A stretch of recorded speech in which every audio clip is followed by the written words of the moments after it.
Salut à tous chers voyageurs, j'espère que vous allez bien. Aujourd'hui on se retrouve pour une toute nouvelle vidéo centrée sur le trésor de God Valley à laquelle j'ai fait allusion dans ma dernière vidéo. Cette théorie explore une possibilité qui saura vous surprendre, mais dans le bon sens du terme. N'hésitez pas à vous abonner si ce n'est pas déjà fait pour rejoindre l'aventure Locpause. Et bien sûr, si la vidéo vous plaît, n'oubliez pas d'activer votre acquis du liking et d'activer la cloche d'or de Chandora pour me montrer votre acquis de l'observation. Dans cette vidéo, nous ne parlerons pas du trésor de la ruche comme nous l'avons fait dans la précédente vidéo. Ce fameux trésor avait une importance pour les pirates, mais son utilité était individuelle. C'était un trésor que chaque pirate voulait garder pour lui seul sans le partager avec son équipage, car cela n'était sûrement pas possible. Nous le savons grâce au dernier chapitre qui a montré que c'était chacun pour soi, comme en témoigne Gabane qui affirme que Roger ne pouvait pas utiliser la carte du capitaine s'il trouvait le trésor avant lui. Les Rocks étaient également prêts à se battre entre eux. Tout ça me pousse à croire que le trésor ne pouvait pas être un poneglyphe comme certains l'ont imaginé, ou tout autre trésor qui pouvait se partager, mais qu'il s'agissait bien d'un trésor destiné à une seule personne. Et c'est pour cette raison que je tiens à faire la distinction entre le trésor de la ruche et celui de God Valley sur lequel on va théoriser aujourd'hui. D'ailleurs, si vous n'avez pas encore vu ma précédente vidéo, n'hésitez pas à y jeter un œil. On aborde des théories intéressantes. Sur ce, commençons la vidéo. Et si le trésor de God Valley était en réalité un être vivant? Un être ultime, membre de la lignée des Fingerland, l'héritier spirituel du roi des pirates, disciple du seigneur des ténèbres, source d'inspiration pour notre protagoniste. Il maîtrise le haki parfaitement et ce personnage n'est nul autre que Shanks le roux. Eh ben oui, dans cette vidéo, nous allons plonger dans le cas de Shanks, explorer sa famille et comprendre son importance au sein du monde de One Piece. Alors sans plus tarder, penchons-nous sur les différentes possibilités liées à la naissance de Shanks et à sa présence à God Valley enfermé dans un coffre au trésor.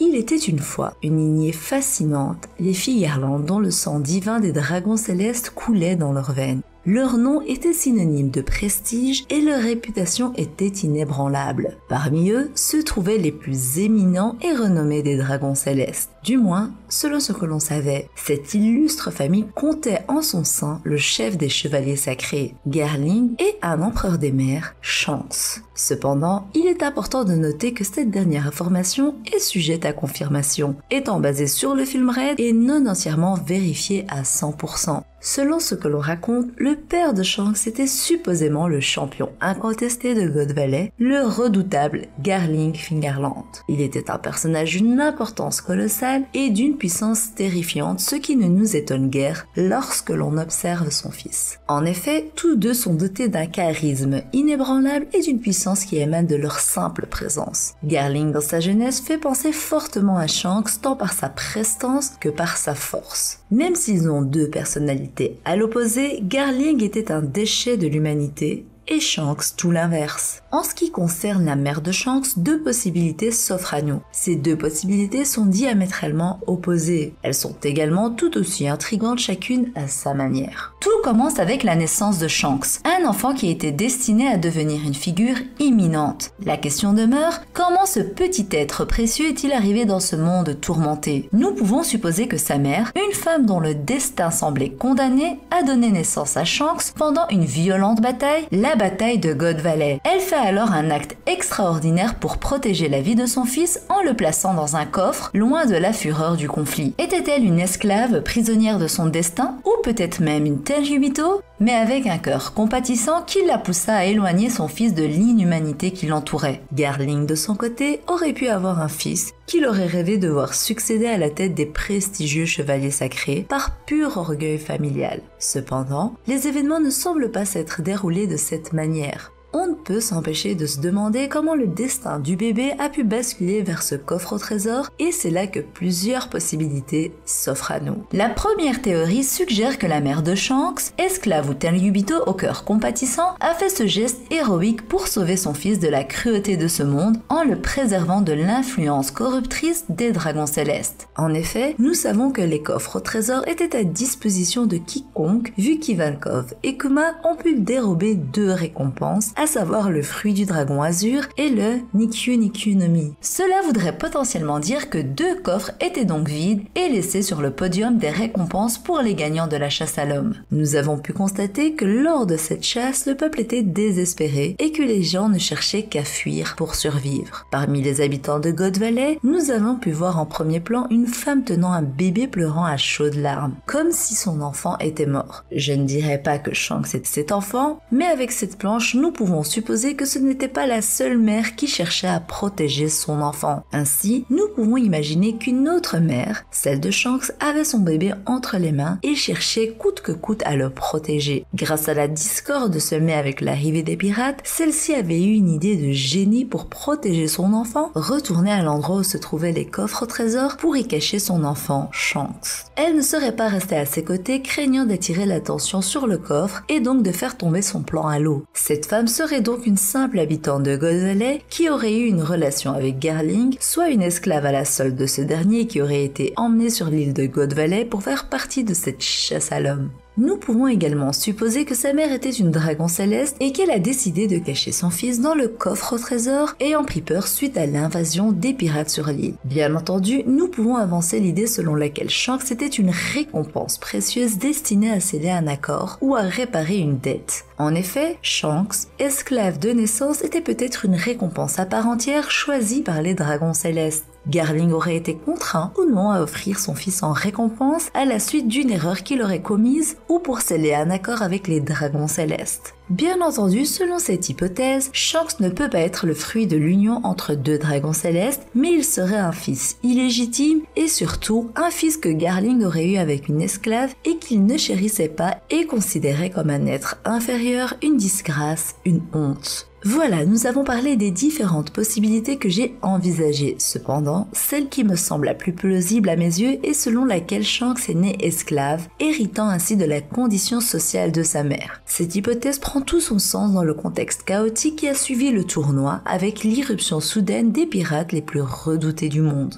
Il est tout à fait possible qu'une mère esclave ait placé son fils dans l'un des 2 coffres vides, espérant qu'un pirate trouve ce dernier et le laisse vivre. C'est un espoir qui naît du désespoir, car en fin de compte, lorsqu'il s'agit de choisir entre les pirates et les dragons célestes, n'importe qui opterait pour les pirates, malgré leur mauvaise réputation due en partie au gouvernement mondial. Ainsi, le trésor de God Valley aurait fini entre les mains du roi des pirates qui, en dérobant un coffre, a trouvé le fameux bébé. Il aurait alors décidé de prendre soin de lui avec son équipage et d'en faire un nakama plus tard, laissant son second, Rayleigh, se charger de l'apprentissage du haki et du maniement du sabre à l'enfant. Shanks a donc grandi aux côtés du pirate le plus important qui soit et a parcouru les mers avec ce dernier, apprenant tout sur la réalité de ce monde à travers son voyage sur l'Oro Jackson. On en sait peu sur ses débuts avec Roger, mais on sait qu'il était un jeune pirate prometteur. Il a fait preuve de courage et de détermination dès son plus jeune âge, ce qui lui a valu le respect de l'équipage et surtout de Goldie Roger lui-même. Il a beaucoup appris aux côtés de ces grands pirates, ce qui a contribué à forger sa propre vision du monde et son code de conduite. Après la mort de Goldie Roger et la dissolution de son équipage, Shanks a décidé de former son propre équipage. Il a adopté une philosophie différente de celle de Roger, préférant éviter les combats inutiles et chercher à résoudre les problèmes pacifiquement lorsqu'il le peut. Aujourd'hui, Shanks est considéré comme l'un des 4 empereurs, un groupe de pirates incroyablement puissant qui domine le Nouveau Monde, la seconde moitié de Grand Line. Shanks le Roux a donc atteint le sommet de la piraterie en se positionnant tout en haut de l'échelle en tant que l'un des Yonko. Il est le seul empereur à ne pas être tombé en 3 ères, faisant de lui le seul ayant gardé cette position aussi longtemps. Si nous ne comptons pas Barbe Blanche, qui était déjà le pirate le plus puissant du monde à l'époque où Shanks était encore dans l'équipage du roi des pirates. Sa puissance est indéniablement immense et l'auteur nous l'a montré à plusieurs reprises. Quand Shanks est là, il impose une autorité et fait comprendre qui est le patron. Et lorsqu'il utilise son haki des rois, c'est encore pire. Nous avons pu le voir empêcher l'amiral Aramaki de tuer les fourreaux grâce à son haki des rois, mais nous l'avons vu aussi one-shot Kid qui avait pourtant durant Onigashima encaissé de nombreuses attaques de la part de Kaido et Big Mom.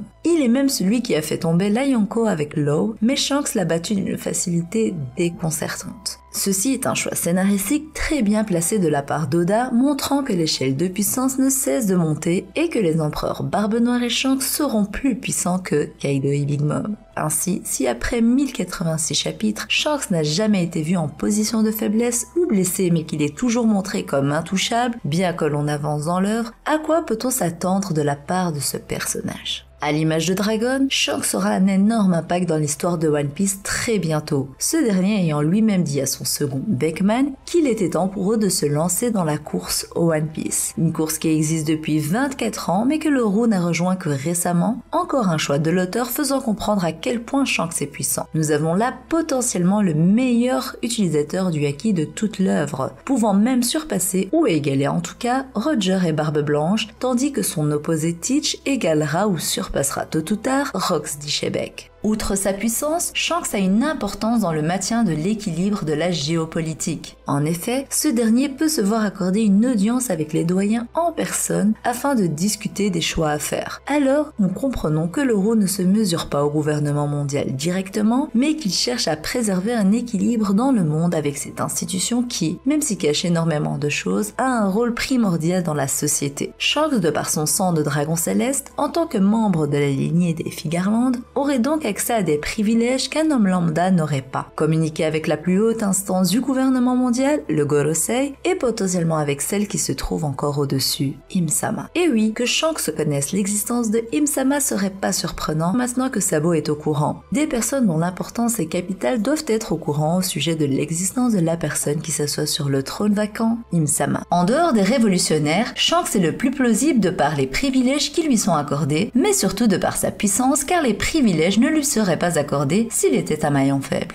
Doflamingo allait être tué par des membres du gouvernement si Magellan ne l'avait pas protégé, et si le Gorosei ne fait pas pareil avec Shanks, c'est parce qu'ils savent qu'ils sont incapables de le tuer sans envoyer plusieurs amiraux ou en allant eux-mêmes s'occuper de cela. Le souci étant que leur identité ne doivent point être révélée et que la marine a cessé d'être occupée depuis la dissolution des grands corsaires et qu'ils n'ont pas comme priorité Shanks. S'en prendre à un empereur, ce n'est pas donné, alors s'en prendre au plus puissant d'entre eux, qui a au passage également les plus puissants commandants, c'est peine perdue. J'espère vous avoir fait comprendre à quel point Shanks était important de par son histoire, son parcours, son rôle dans l'équilibre du monde, la géopolitique, sa lignée et son sang, mais surtout sa puissance incommensurable. Il est à peine croyable de se dire que Shanks finira par tomber tellement Oda a survendu sa puissance à travers ses apparitions et son acquis. Même après 1000 chapitres, il n'est pas mis en difficulté et one-shot un supernova valant 3 milliards dont la puissance nous avait été montrée dans l'arc précédent. Shanks semble bel et bien imbattable. Connaissant également les secrets du monde, l'existence d'un roi ou d'une reine qui règne dans l'ombre, Shanks est un véritable pilier de l'histoire de One Piece.